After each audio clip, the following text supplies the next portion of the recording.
Film की शुरुआत में हमें कैलिफोर्निया का जंगल देखने मिला जो कि कई 100 किलोमीटर बड़ा था और वहां पर बिजली के टावर्स भी थे जिसमें उन जंगलों को पैराडाइज कहा जाता था। और फिर हमें शहर में शाम को 4 बजे एक बस दिखी जिसके अंदर केविन नाम का एक आदमी बच्चों को लेकर आगे बढ़ा और वो हर जगह पर स्कूल के बच्चों को छोड़ते हुए जा रहा था, जिसमें वहां पर पैराडाइज सिटी में बस की पार्किंग में वो पहुंचा और उसी पार्किंग से शहर में सभी बसों को छोड़ा जाता था। फिर वहां पर केविन आकर बस को पार्क कर दिया और वो ऑफिस में आया और उसने वहां पर अपनी चाबी रख दी। तब रोजी ने उसे 6 बजे की शिफ्ट में वापस आने के लिए कहा जो कि उनके हैंडलर थी। तब केविन उसे कहता है कि मुझे कल सुबह थोड़ा काम है और मेरा पेमेंट थोड़ा जल्दी आ सकता है क्योंकि मेरे घर पर फैमिली इमरजेंसी चल रही है। तब रोजी कहती है कि केविन, यहाँ पर काफी बुड्ढे ड्राइवर्स भी है कि हर एक शिफ्ट को बिना कंप्लेंट के खत्म करते हैं और पेमेंट तो तुम्हें टाइम आने पर ही मिलेगा, तो कल सुबह टाइम पर आ जाना। तब केविन हाँ बोलकर वहां से निकला। फिर वो पास के घर में ही रहता था और तब उसे वहां पर उसकी वेट का फोन आया और वेट ने बताया कि केविन, तुम्हारे कुत्ते को कैंसर हो चुका है। और तब केविन उसके कुत्ते के पास आकर उसके लिए काफी ज्यादा दुखी हुआ। फिर वो अंदर आकर उसकी माँ कैट से मिला जो कि घर पर अकेली रहती थी और केविन ने उसे बताया कि उसके कुत्ते को उसे वेट के पास लेकर जाना है। तब उसकी बातें अंदर उसका बेटा शॉन भी सुन रहा था। फिर केविन शॉन के पास आया। तब शॉन हमेशा की तरह पढ़ा था और तब केविन ने उसे थोड़ी सी पढ़ाई करने के लिए कहा या फिर कुछ काम ढूंढने के लिए कहा, लेकिन शॉन उसकी बातें इग्नोर करने लगा और वो म्यूजिक काफी लाउड करने लगा। तब केविन भड़क गया और वो कहता है कि तुम अब 15 साल के हो चुके हो, फिर भी तुम बाकी बच्चों से काफी बदतर बिहेव करते हो। तब शॉन कहता है कि डैड मैं आप ही के जैसा हूँ। तब केविन कहता है कि हाँ ये भी मेरी गलती है। फिर वो वहां से निकल गया जिसमें केविन शॉन की बातों से काफी दुखी हुआ और फिर वो अपने कुत्ते को वेट के पास लेकर आया और वहां पर वेट के साथ उसने कुत्ते का इलाज करवाना शुरू किया। फिर हमें बिजली के खंभे नजर आए और वहां पर एक पार्ट नीचे गिर पड़ा जिसके चलते वहां पर स्पार्क हुआ और उसी के चलते वहां पर एक छोटी सी चिंगारी से आग लगने लगी और वो धीरे धीरे बड़ी आग बन गई जिसमें वो आग अब भड़क कर जंगल की तरफ जा रही थी। अगले दिन सुबह होने पर केविन वापस शिफ्ट पर आया और वो अंदर आकर रोजी से मिला। तब वहां पर रोजी ने केविन को जल्द से जल्द उसके काम को खत्म करने के लिए कहा और उसे एक्स्ट्रा शिफ्ट के एक्स्ट्रा पैसे भी मिलने वाले थे। तब केविन वहां से बस लेकर निकला। फिर एक ड्राइवर ने जंगल में बढ़ती हुई आग को देख लिया। तब उसने इस बारे में कंट्रोल रूम में बता दिया और उन लोगों ने जंगल में कैमरा से आग को चेक किया। तब तक केविन बच्चों को पिक करके घर पर छोड़ रहा था और उसे वहां पर शॉन की भी काफी याद आ रही थी। दूसरी तरफ फायर फाइटर्स की टीम ने देखा कि जंगल की आग रातों रात काफी ज्यादा बढ़ चुकी थी, साथ ही वो आग बिजली के वायरों से आगे जा रही थी और तब सभी लोग उसी तरफ जाने लगे। तब तक केविन को उसकी माँ का फोन आया और उसने बताया कि बेटा शॉन की तबीयत खराब है, साथ ही मुझे तुम्हारी पत्नी रेचल का फोन आया था। तब मैंने रेचल को भी इस बारे में बता दिया। तब केविन ने रोजी से बात की और उसे घर पर जाने देने की रिक्वेस्ट की क्योंकि उसे उसके बेटे को संभालना था और फिर वो वापस आने वाला था। तब रोजी ने बताया कि तुम्हें पहले अपने काम को खत्म करना होगा फिर ही तुम जा सकते हो। दूसरी तरफ जंगल में फायर फाइटर्स ने देखा कि आग अब काफी बड़े एरिया में लगी थी और वो धीरे धीरे बढ़ती जा रही थी जिसमें उन्हें कैसे भी इस आग को रोकना था। तब तक केविन एक मेडिकल में आया और उसने शॉन के लिए दवाइयाँ ली और फिर वो बाहर आया। तब उसने देखा कि शहर में काफी ज्यादा फायर ट्रक्स की अफरा तफरी मची हुई है। तब केविन ने उसकी माँ से शॉन के बारे में बात करना जारी रखा। दूसरी तरफ जंगल में कुछ फायर फाइटर्स लोगों को बचाने के लिए गए। तब उन्होंने देखा कि वहां पर कुछ लोग एक दूसरे को मार रहे थे और एक छोटे से इलाके में आग लगी थी जिसमें वहां के घर चलते जा रहे थे। तब तक केविन ने रोजी को मनाना जारी रखा था। तब रोजी कहती है कि तुम्हारा काम वैसे भी 1 घंटे में खत्म हो जाएगा और फिर तुम जा सकते हो, इसी वजह से फिलहाल तुम्हें वही खत्म करना होगा। एक फायर फाइटर लड़के ने काफी सारे लोगों को घरों से निकलवा कर आजाद कर दिया था और उन्हें वो उनके ट्रक्स में लेकर निकलने वाले थे। दूसरी तरफ केविन आगे बढ़ रहा था। तब उसे उसकी एक्स वाइफ रेचल का फोन आया और वो कहती है कि मैं शॉन को तुम्हारे घर से लेकर जा रही हूँ। तब केविन ने जंगल में बढ़ती हुई आग को देखा और वो कहता है कि मैं घर पर आकर तुमसे बात करूंगा और फिर उसने रोजी को आग के बारे में बताया। तब रोजी कहती है कि जंगल में छोटी मोटी आग लगती रहती है और अब मैंने तुम्हें 3 बार तुम्हारे काम को खत्म करने के लिए बोला है और अगर तुम्हें काम नहीं करना तो तुम काम छोड़ सकते हो। तब तक बाकी सभी लोगों को बचाकर फायर फाइटर्स वापस जा रहे थे, लेकिन रास्ते में आग काफी ज्यादा थी जो कि बढ़कर उनकी तरफ आ रही थी। तब सभी लोग ट्रक से निकलकर पास के एक तालाब में कूद पड़े जिससे वो इस भयंकर आग से बच सके और फिर वहां पर आग का एक काफी बड़ा धमाका हुआ। तब सभी लोग पानी के नीचे छुपकर बच गए थे। तब दूसरी तरफ उनकी बात ऑफिसर से नहीं हो पा रही थी। तब सभी लोग काफी ज्यादा डर गए, लेकिन उन लोगों को उनकी टीम ने बचा लिया था और उनके लिए वहां पर फायर फाइटर्स ने मदद भेजने का डिसाइड किया, जिसमें ये आग धीरे धीरे किलोमीटर्स की स्पीड से बढ़ती जा रही थी और वो आग पैराडाइज सिटी की तरफ जा रही थी। और उसी सिटी में केविन ने ये चीज समझ ली। फिर केविन ने शॉन को फोन लगाकर उससे माफी मांगी और कहा वो थोड़ी देर में घर पहुंचेगा और अगर वो नहीं पहुंचा तो उसे दादी को लेकर वहां से निकलना होगा, क्योंकि सेफ्टी के लिए गवर्नमेंट ने बाहर एक सेफ हाउस बनाया था और उन्हें वहां पर पहुंचना होगा। तब तक गवर्नमेंट के ऑफिसर्स ने देखा कि ये आग पूरे जंगल के 3 हिस्से तक बढ़ चुकी थी और गवर्नमेंट उसे कम करने के लिए काफी ज्यादा मेहनत कर रही थी, लेकिन कोई भी खास असर नहीं पड़ रहा था। फिर हमें जंगल के एक स्कूल कैंप के अंदर काफी सारे बच्चे नजर आए और उसी जगह पर बढ़ती हुई आग को वो 60 से 70 बच्चे देख रहे थे। और तब वहां पर उनकी टीचर मैरी ने कहा कि ये नॉर्मल आग है तो वापस आकर अपने गेम्स को खेलो। तब सभी बच्चे गेम्स खेलने लगे, लेकिन वहां पर दूसरी टीचर्स ने आकर मैरी को बताया कि ये काफी बड़ी आग है और उन्हें जल्द से जल्द बच्चों को घर भेजना होगा, साथ ही वो स्कूल से काफी दूर है तो उन्हें परेशानी हो सकती है। और जिस भी बच्चे को अपने पेरेंट्स का नंबर याद है उन्हें यहाँ पर बुला लो। साथ ही उन्हें यहाँ से बच्चों को निकालने के लिए एक बस भी चाहिए थी। और अगर आप अभी तक इस वीडियो को एंजॉय कर रहे हो तो प्लीज इस वीडियो को लाइक, कमेंट और शेयर, साथ ही चैनल को सब्सक्राइब जरूर करें। और इस वीडियो पर मेरा 1000 लाइक्स का टारगेट आपको कैसे भी खत्म करना होगा। दूसरी तरफ केविन और रेचल दोनों झगड़ रहे थे, क्योंकि उन दोनों को शॉन को अपने साथ रखना था। और रेचल कहती है कि केविन तुमने शॉन से परेशानी है क्योंकि वो तुम्हारे जैसा ही निकम्मा है। तब केविन को ये सुनकर काफी ज्यादा बुरा फील हुआ और उसने बस को साइड में खड़ा कर दिया और वो रेचल से बात करने लगा। तब रेचल ने बताया कि शॉन ने केविन के साथ रहने से मना कर दिया है। और तब केविन अंदर से टूट गया, क्योंकि वो उसके बेटे से काफी ज्यादा प्यार करता था। वहां रोजी ने पूछा कि केविन तुम कहां पर हो। तब केविन ने शॉन के लिए मैसेज छोड़ा कि उसे फोन पर बात करनी है और उसने जॉब को छोड़कर घर जाने का डिसाइड किया और उसने बस को ही घुमा लिया। और ये चीज दूसरी तरफ रोजी भी समझ गई थी। तब तक रोजी को उसकी टीम ने बताया कि उन्हें जंगल में स्कूल कैंप में एक बस की जरूरत है, क्योंकि वहां पर काफी सारे बच्चे फंसे हुए हैं और आग बढ़ती हुई उसी तरफ जा रही है। तब रोजी ने इस बारे में रेडियो पर अपने सभी ड्राइवर से बात करना शुरू किया, जिसमें केविन भी उनकी बातें सुन रहा था। तब तक कुछ बच्चों को कुछ पेरेंट्स आकर लेकर रहे थे, लेकिन अभी भी वहां पर 40 से ज्यादा बच्चे थे और टीचर को कैसे भी उन सभी को पैराडाइज सिटी के स्कूल तक पहुंचाना था, क्योंकि वहां से सभी पेरेंट्स उन्हें पिक कर सकते थे। जिसमें रोजी और उसके साथी सभी ड्राइवर से रिक्वेस्ट करने लगे, क्योंकि बच्चों की जान खतरे में थी। और तब सभी ड्राइवर्स दूसरी तरफ थे और कुछ ड्राइवर्स ने मना भी कर दिया। तब केविन ने देखा कि पूरे शहर में फायर फाइटर्स आग के चलते अपनी जान खतरे में डालकर सबको बचा रहे थे। और वहां पर केविन ने काफी ज्यादा सोचा और उसने रोजी को बताया कि मैं वही रास्ते पे हूँ और मैं उस जगह पर जा रहा हूँ। तब रोजी ये सुनकर काफी ज्यादा खुश हुई और उसने केविन को मदद करने के लिए थैंक्स कहा। फिर केविन वहां से जंगल की तरफ आगे बढ़ा। दूसरी तरफ फायर फाइटर्स आग बुझाने का ट्राई कर रहे थे, जो कि बुझने का नाम ही नहीं ले रही थी। तब तक केविन उसके स्कूल में पहुंचा और फिर वो अंदर जाकर मैरी से मिला और उसने कहा कि तुम्हें जल्दी करना होगा। तब वहां बच्चों को लेकर मैरी बाहर आई, जिसमें वहां पर आग बढ़ती जा रही थी, इसलिए सभी लोग आगे बढ़कर बस में बैठ गए। फिर मैरी ने केविन को बच्चों को स्कूल में छोड़ देने के लिए कहा। तब केविन कहता है तुम्हें भी मेरे साथ चलना होगा, क्योंकि मैं बच्चों को स्कूल में छोड़कर उनके पेरेंट्स के आने तक का वेट नहीं कर सकता और एक टीचर मुझे साथ में चाहिए होगी, क्योंकि मुझे भी अपनी फैमिली के पास पहुंचना है। तब मैरी ने बाकी टीचर्स को उनकी कार में निकलने के लिए कहा और वो उन्हें स्कूल में मिलने वाली थी। फिर मैरी भी केविन के साथ बस में बैठी और वो लोग पैराडाइज सिटी के जाने के रास्ते को देख रहे थे और उन्हें जल्द से जल्द वहां पर पहुंचना था। तब केविन कहता है कि तुम जो रास्ता कह रही हो वो काफी खतरनाक है और मुझे बाकी रास्ते पता है, तो मैं तुम्हें वहां पर पहुंचा दूंगा। तब तक पैराडाइज सिटी में काफी सारे लोग डरे हुए थे और वो लोग सब छोड़कर कार में भाग रहे थे, जिसके चलते वहां पर ट्रैफिक काफी बढ़ चुका था। तब इस बारे में फायर फाइटर्स के चीफ कैल के साथ शेरिफ पूरे शहर के मैप्स को देखने लगे और वो लोग सभी लोगों को बचाने के साथ साथ आग को भी रोकना चाहते थे। तब तक रोजी ने केविन को बताया कि वो बच्चों को पिक करके निकल चुका है, लेकिन वहीं पर रेडियो बंद हो गया और तब रोजी इस चीज से परेशान हुई। दूसरी तरफ केविन ने देखा कि रास्ते में ट्रैफिक काफी ज्यादा बढ़ चुका है और इसी वजह से उसने लॉन्ग कट लेने का डिसाइड किया। तब ये चीज वहां पर मैरी को पसंद नहीं आई, लेकिन केविन कहता है कि मेन रास्ते पर ट्रैफिक ज्यादा है और वो आग हमारे पीछे से आ रही है, इसलिए हमें निकलना होगा। फिर केविन ने बस को तेजी से आगे बढ़ाना शुरू किया। तब वहां पर मैरी के साथ सभी बच्चे डरे हुए थे और केविन कहता है कि तुम लोगों को डरने की जरूरत नहीं है, मैं तुम्हें सेफली पहुंचा दूंगा। जिसमें उस रास्ते में काफी कम ट्रैफिक था और वहां पर मैरी और केविन एक दूसरे से बात करने लगे।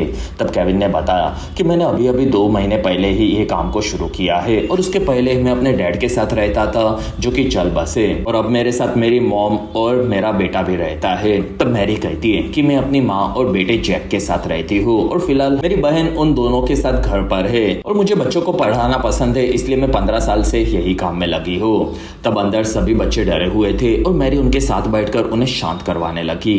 तब तक रोजी ने केविन से बात करने के रेडियो से ट्राई किया, लेकिन उनकी बात नहीं हो पा रही थी और उनके स्टेशन के पास भी आग बढ़ रही थी।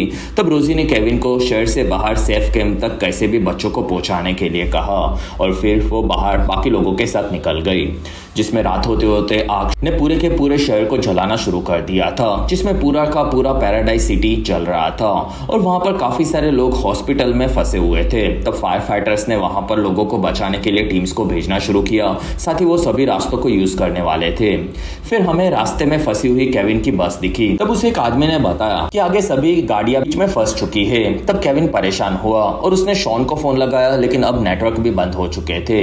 तब केविन ने देखा कि आग उसी तरफ आ रही थी और तब मैरी ने जाकर बच्चों को शांत करवाया और तब केविन ने मैरी को बस को थोड़ा थोड़ा आगे लेने के लिए कहा। फिर केविन आगे बढ़कर सभी लोगों से बात करके गाड़ियों के ट्रैफिक को सॉल्व करवाने में लग गया और फिर उसने वहां से बस को आगे लिया और फिर वो बस में बैठकर वहां से आगे बढ़ गया और उसने बताया कि कई बार लोग घाई घाई में ऐसे फंस जाते हैं और वो लोग शहर में एंटर हो चुके थे। फिर वो बस को लेकर स्कूल के पास आए। तब वहां पर उन्होंने देखा कि पूरे का पूरा स्कूल चल रहा था और वहां से सभी लोग निकल गए थे। तब मैरी बाहर आकर सब चेक करने लगी, लेकिन वहां पर उसे दूर दूर तक कोई नहीं दिखा और केविन भी आग को देखकर डरा हुआ था। तब मैरी कहती है कि आगे हमें क्या करना चाहिए। तब केविन कहता है कि मुझे भी नहीं पता। तब मैरी कहती है कि हमें अब यहाँ से निकलना होगा और अंदर बच्चे डरे हुए थे और बाहर केविन भी काफी परेशान था। तब तक अंदर एक लड़की को पैनिक अटैक आया और तब मैरी ने आकर उसे संभालना शुरू किया और केविन ने अंदर आकर बस को फिर से शुरू किया और वो उसे लेकर आगे बढ़ा। तब मैरी अंदर सभी डरे हुए बच्चों को संभालने में लगी थी और फिर केविन धीरे धीरे जले हुए रास्ते से लेकर बस को आगे जा रहा था। दूसरी तरफ ऑफिसर्स ने देखा कि आग में 7 से 8 हजार लोग फंसे हुए थे और उन्होंने सबको बचाना होगा क्योंकि आग हर तरफ से बढ़ती जा रही थी। और फिर उन्होंने लाइट्स को बंद करने का काम बिजली डिपार्टमेंट के लोगों को कहा। तब उन लोगों ने मना कर दिया क्योंकि इस चीज से उनका नुकसान हो सकता था। तब ऑफिसर्स भड़क गए क्योंकि सब लोग मरने की कगार पर थे और ना चाहते हुए उन्हें ये चीज माननी पड़ी। तब तक केविन के साथ मैरी भी रास्ते में फंसे हुए थे और फिर वो लोग फिर से रास्ते में फंस गए और वो दोनों मैप से आगे जाने का रास्ता ढूंढ रहे थे। तब वहां पर एक लड़का डरा हुआ था और वो कहता है कि हम लोग हमारे पेरेंट्स के पास नहीं पहुंच पाएंगे। तब केविन ने उसके पेरेंट्स के बारे में पूछा और तब जॉश नाम के उस लड़के ने बताया कि मैं अपनी माँ के साथ रहता हूँ और मैंने अपने पिता को कभी नहीं देखा। तब केविन ने उससे वादा किया कि वो उसकी माँ तक उसे पहुंचा देगा। तब जाकर जॉश वहां पर शांत हुआ। फिर वो लोग आगे बढ़ रहे थे। तब वहां पर केबल्स के चलते अफरा तफरी मचने लगी और बिजली के खंभों के चलते वहां पर आग बढ़ती जा रही थी, साथ ही वो गाड़ियों पर गिर रहे थे। तब वहां पर केविन ने बस को घुमा घुमा कर जंगल के रास्ते की तरफ आगे बढ़ा दिया और वो तेजी से बस को लेकर आगे जा रहा था और उसका ये डिसीजन बिल्कुल सही था क्योंकि दूसरी तरफ शहर में आग के चलते सभी गाड़ियां फंस चुकी थी और वहां पर फायर फाइटर्स सभी लोगों को बचाने का ट्राई कर रहे थे। तब मैरी के साथ बच्चे भी ये देखकर काफी दुखी हुए और उन लोगों को आगे का कोई रास्ता नहीं दिख रहा था और वहां पर काफी सारे लोग बस में घुसने का ट्राई कर रहे थे, लेकिन केविन ने मना कर दिया और वो लोग उन्हें गन से डरा रहे थे, लेकिन वहां पर मैरी भी नहीं मानी और केविन बस को तेजी से आगे लेकर बढ़ा। दूसरी तरफ हमें सेफ कैंप नजर आया जिसमें सभी लोग वहां पर उनका इलाज करवा रहे थे और फिर वहां पर रोसी ने देखा कि वहां पर सभी बस आ चुकी थी, बस लास्ट बस केविन की बची थी और सभी पेरेंट्स अपने बच्चों का वेट कर रहे थे। जिसमें केविन ने रेडियो से सबसे मदद मांगने का ट्राई किया, लेकिन उसकी बात किसी से नहीं हो पा रही थी। साथ ही बच्चों को काफी ज्यादा बस में गर्म फील हो रहा था। तब मैरी ने केविन को कहा कि बच्चों को पानी चाहिए और हमें कहीं पर रुकना होगा। वहीं पर बस में धुआं घुसने लगा। तब केविन ने बस को धीरे धीरे आगे लिया और उन्हें वहां पर कुछ घर दिखे। तब केविन कहता है कि यहाँ के लोग काफी बुरे होते हैं, तो संभल कर रहना और यहाँ से आगे का एक रास्ता मुझे पता है। फिर केविन ने वहां पर बस को रोका। तब मैरी बाहर निकली और वो सभी लोगों के घरों में जाकर पानी ढूंढ रही थी और उसे एक घर का दरवाजा तोड़ना पड़ा और फिर वो पानी लेकर वापस वापस आ रही थी तब उसे रास्ते में घूमते हुए गन्स के साथ गुंडे दिखे, लेकिन मैरी चुपचाप आगे बढ़ी और वहीं पर एक काफी बड़ा धमाका हुआ। तब केविन मैरी को बुला रहा था और मैरी वापस आई तब केविन ने उसे अंदर लिया। फिर वो लोग बस को लेकर आगे बढ़े जिसमें बस के सामने ही आग लगी थी। तब केविन ने बस को घुमा लिया और वो लोग दूसरे रास्ते से बस को लेकर आगे बढ़े। दूसरी तरफ रोजी ने पेरेंट्स को बताया कि आपके बच्चों को लेकर हमारा बस ड्राइवर केविन निकल चुका है, लेकिन उनके निकलने के बाद हमारी बात नहीं हो पाई थी। लेकिन केविन एक काफी अच्छा ड्राइवर है। जिसमें वो लोग सिटी के स्कूल जाने वाले थे, लेकिन अब वो लोग यहाँ पर आएंगे और मैरी और केविन उन्हें अच्छे से यहाँ पर लेकर आएंगे, ऐसी हमें उम्मीद रखनी होगी। तब वहाँ पर सभी पेरेंट्स डरे हुए थे।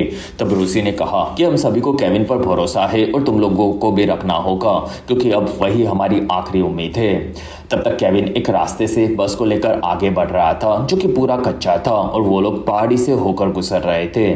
तब केविन रास्ता देखते हुए अच्छे से संभल कर बस को लेकर जा रहा था और तब रास्ते में उन्हें काफी सारे लोग दिखे जो कि मदद मांग रहे थे। तब केविन ने बताया कि उनके बस में जगह नहीं है।